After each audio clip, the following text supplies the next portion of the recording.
وقالت الیہود عزیر ابن اللہ، اور یہودیوں نے یہ اعتقاد گھڑ لیا تھا کہ عزیر اللہ کے بیٹے ہیں۔ وقالت النصارى المسیح ابن اللہ، اور نصارہ نے یہ عقیدہ گھڑ لیا کہ مسیح اللہ کے بیٹے ہیں۔ ذالک قولہم بافواہہم، یہ ان کے منہ سے باتیں ہیں جو نکلی ہیں، ان کی کوئی حقیقت نہیں ہے۔ یظاہرون قول الذین کفروا من قبل، یہ ریس کر رہے ہیں، نقل کر رہے ہیں ان لوگوں کی باتوں کی کہ جو ان سے پہلے جنہوں نے کفر کیا تھا۔ یہ میں اشارہ کر چکا تھا کہ متھرائزم یہ ایک مذہب تھا پرانا، اور خاص طور پر مصر اس کا بہت بڑا مرکز تھا۔ تو جب یہ سینٹ پال نے جب تبلیغ شروع کی ہے عیسائیت کی، اور وہ وہاں سے پھر بات جو ہے آگے بڑھی ہے، اور جینٹائلز کے اندر بھی تبلیغ اس نے شروع کی، تو اس نے پھر اپنے مذہب میں ایسے اعتقادات شامل کر لیے کہ یہ جو دوسرے مذہب کے لوگ ہیں وہ آسانی سے ہمارے اس مذہب میں عیسائیت میں آ جائیں۔ تو جو تثلیث مصر میں پہلے سے موجود تھی اسی تثلیث کے نام بدل دیے۔ مصر میں تثلیث تھی God the father, Horus the son of God, and Isis the God mother. تو اللہ خدا اور ایک خدا کی ماں وہ جو آئسس دیوی یعنی اور خدا کا بیٹا، تو اللہ اور عیسیٰ اور مریم، یہ پہلی تثلیث تھی ابتدائی کی جو بنی ہے۔ God the father, Horus the son of God, and Isis the God mother. تو انہوں نے ان کی نقالی کی ہے، اس نقالی میں انہوں نے یہ تثلیث ایجاد کر دی ہے۔ قاتلہم اللہ انا یوفکون، اللہ تعالیٰ انہیں قتل کرے، ہلاک کرے، یہ کہاں سے بچلائے گئے ہیں۔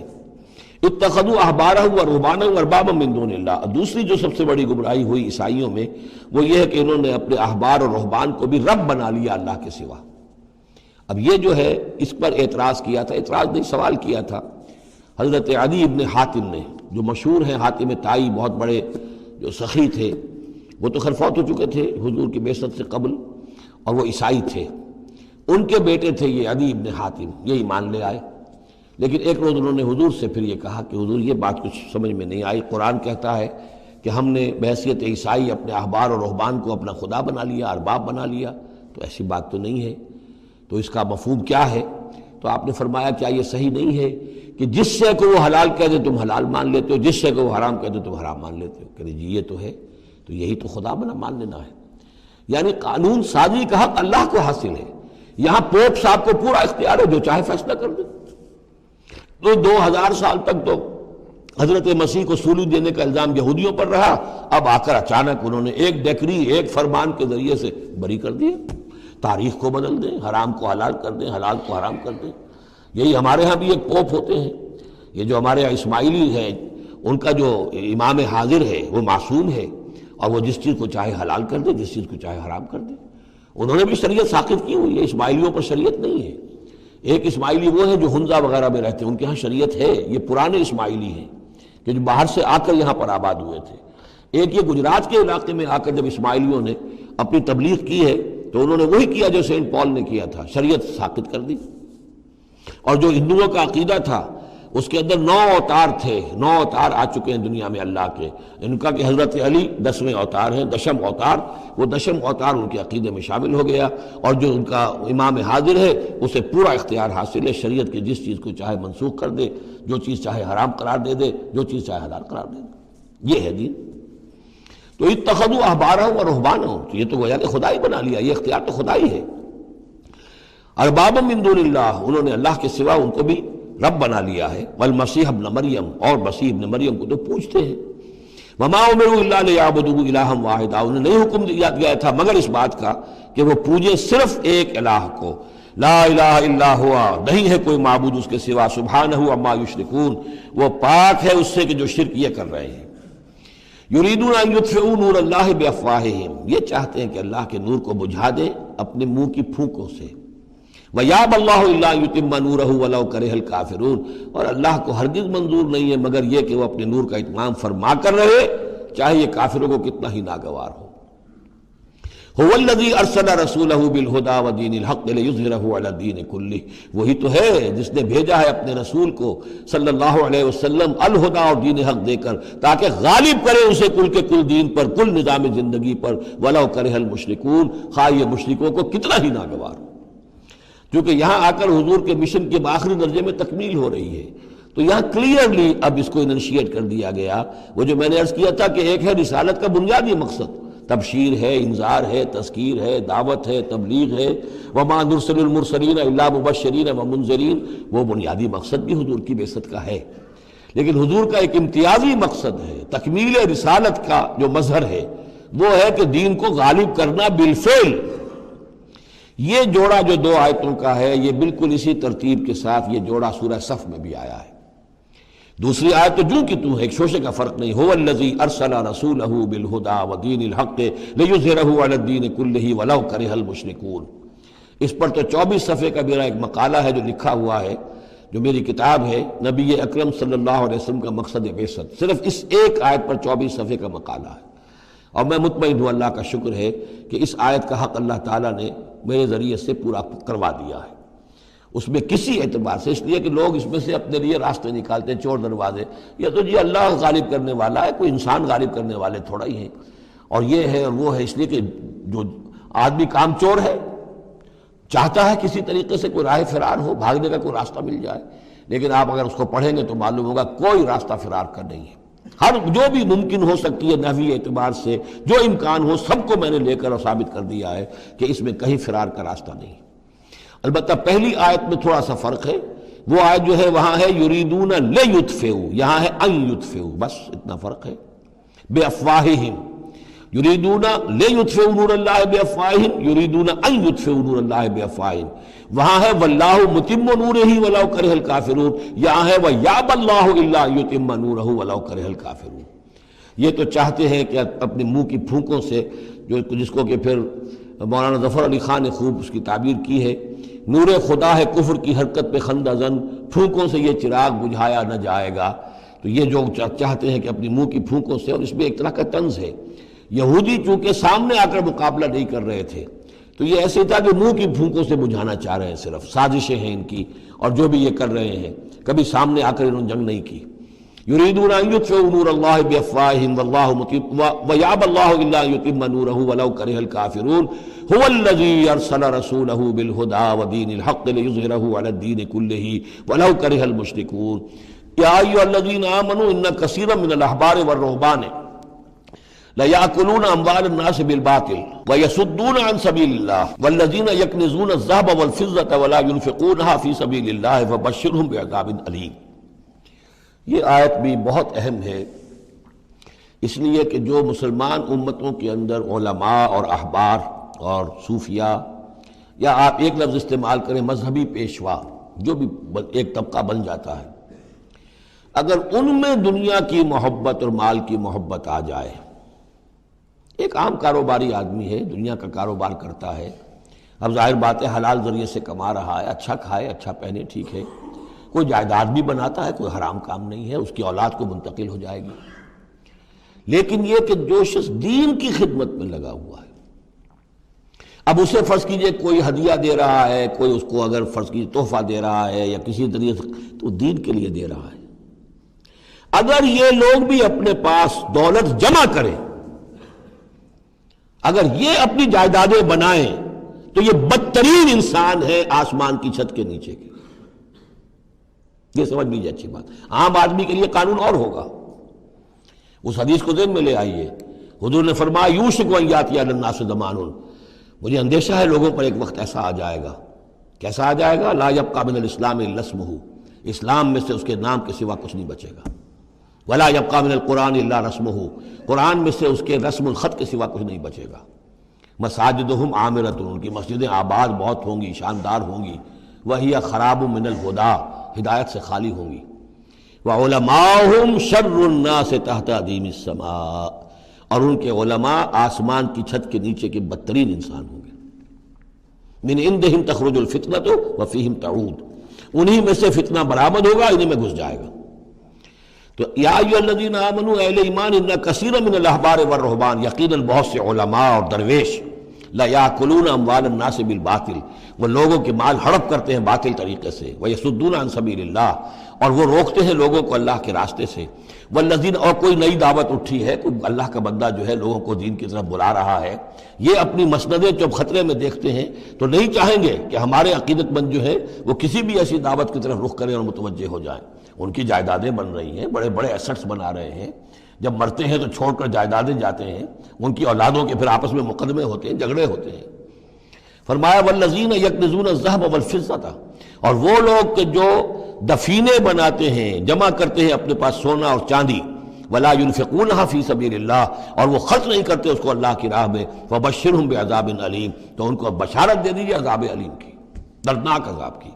یوم یحمى علیہا فی نار جہنم، جس دن کہ ان کو تپایا جائے گا ان چیزوں کو جہنم کی آگ میں، فتقویٰ بہا جباہہم، اور اسی سونے اور چاندی کو تپا تپا کر اس سے پھر داغے جائیں گے ان کے ماتھے بھی، وجنوبہم، اور ان کے پہلو بھی، وظہورہم، اور ان کی پیٹھیں بھی، ھذا ما کنزتم لانفسکم، یہ ہے جو تم نے کنز کیا تھا اپنے لیے، جو دولت جمع کی تھی، جو خزانے بنائے تھے، فذوقوا ما کنتم تکنزون، تو اب مزہ چکھو اس کا جو تم نے کنز بنایا تھا۔ اس آیت کے بارے میں بعض باتیں اور بھی ہیں، انشاءاللہ وہ پھر اگلے نشست میں بیان کروں گا۔ بارک اللہ لی ولکم فی القرآن العظیم ونفعنی وإیاکم بالآیات والذکر الحکیم۔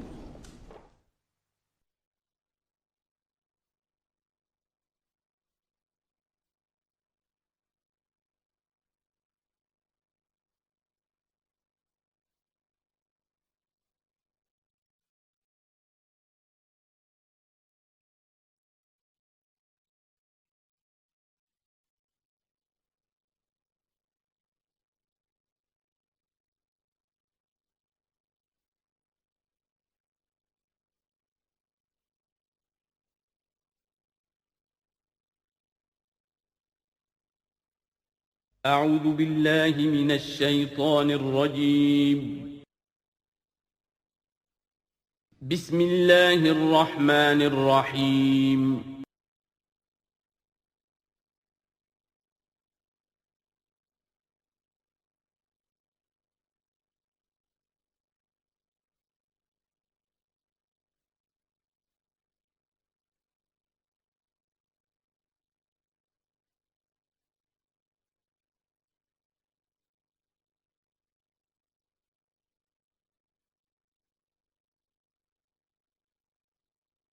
اعوذ باللہ من الشیطان الرجیم، بسم اللہ الرحمن الرحیم۔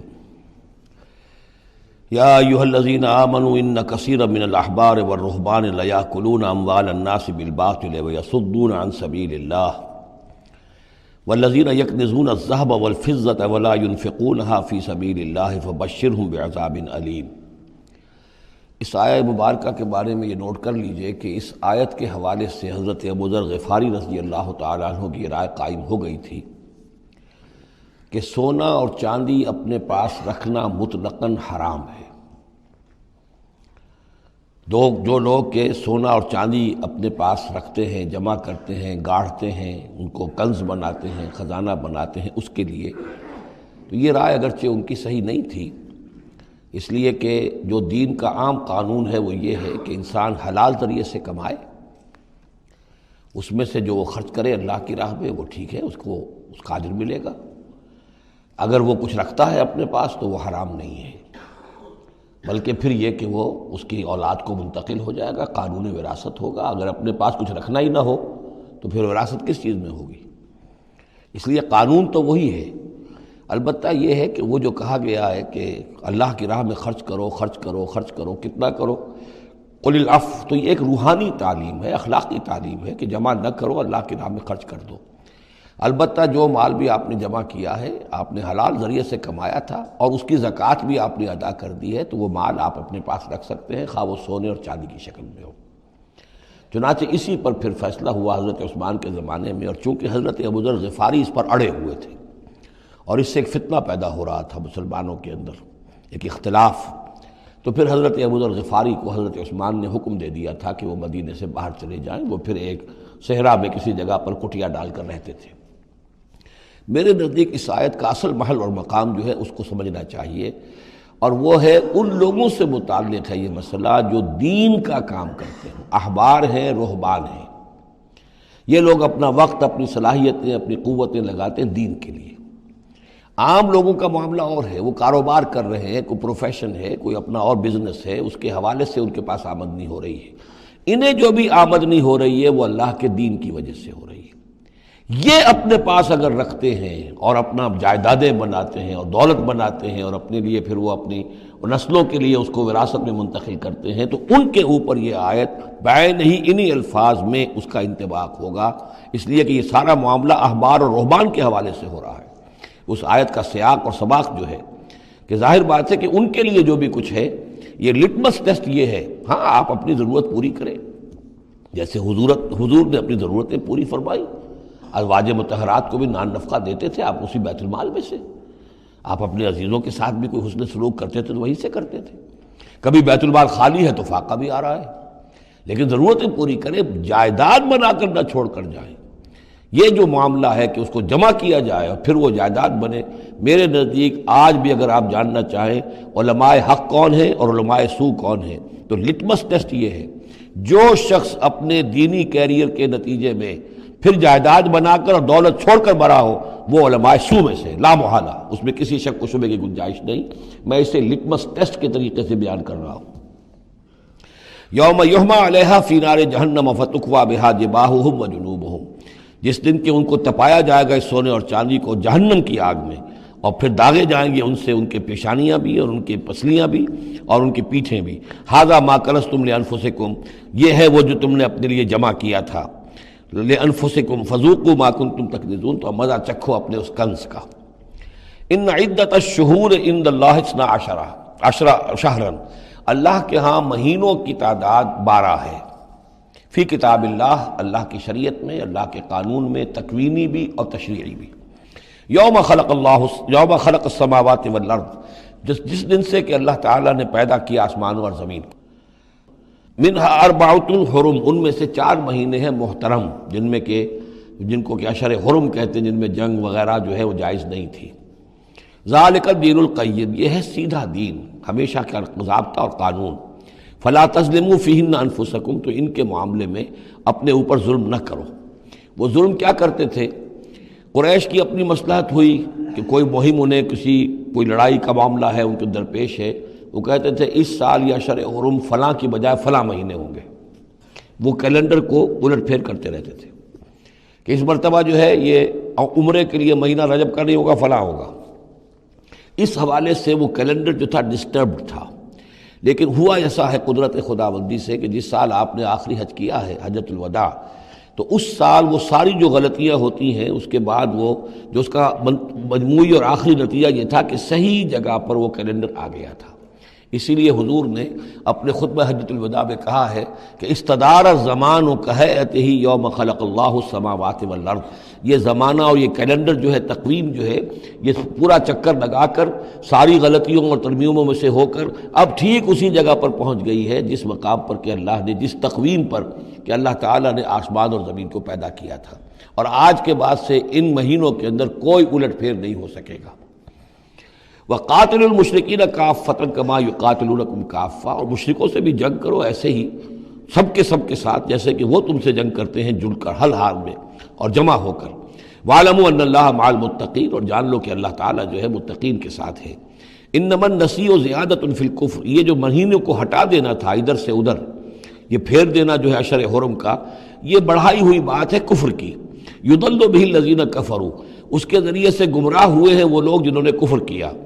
يُحِلُّونَهُ عَامًا، حلال کر لیتے ہیں اس مہینے کو 1 سال، وَيُحَرِّمُونَهُ عَامًا، اور 1 سال اسے حرام قرار دے دیتے ہیں۔ لِيُوَاطِئُوا عِدَّةَ مَا حَرَّمَ اللَّهُ، تاکہ تعداد پوری کر لیں اس کی جو اللہ نے حرام ٹھہرائے ہیں۔ 4 مہینے حرام ہیں آگے پیچھے پھیر کر، لیکن تعداد پوری کر دی۔